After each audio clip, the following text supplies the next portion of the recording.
the removal of Ian was really shocking. I mean, people were shocked. The WhatsApp groups were popping off. Everybody was like, oh my goodness, I don't understand this. There was just genuine shock. There's genuine shock. And people felt incredibly bad for Ian because he is really popular amongst the party. I think he's actually held in a lot of affection and esteem across party in Scotland. I even had, SNP people and Scottish Tories get in contact saying, actually, I've got a lot of time for Ian because he is somebody who really was that last man standing after the utter wipeout in 2015. I will always remember being in Labour HQ just watching and the kind of jaws on the floor as people lost their seat, one by one throughout the night. And he was the only person surviving. And that was a really tough time for him, being the only member of the Scottish PLP. I mean, Secret Santa was a nightmare, honestly. Like, it really was really, it was tough for Ian. It was very difficult.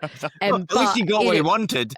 But, and so I think people did think he did a good job. And, if you look at some of the big policy things, this Norway deal, the supercomputer, it wasn't like Scotland was kind of, underperforming in terms of this by-election in Hamilton, which Labour won. But politics is a tough game. Your future is in the hands of somebody else. They think highly enough of him. What was interesting is, you're right, it was announced he was sacked.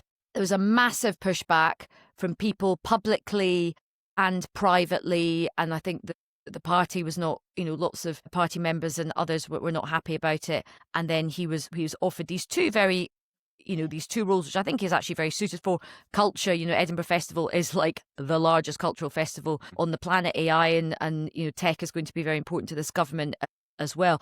So I think the fact that he was brought back is a signal of how highly he is held. Douglas Alexander coming back is something that I think the leadership in Scotland are very pleased about, because he is a very seasoned, very experienced political operator.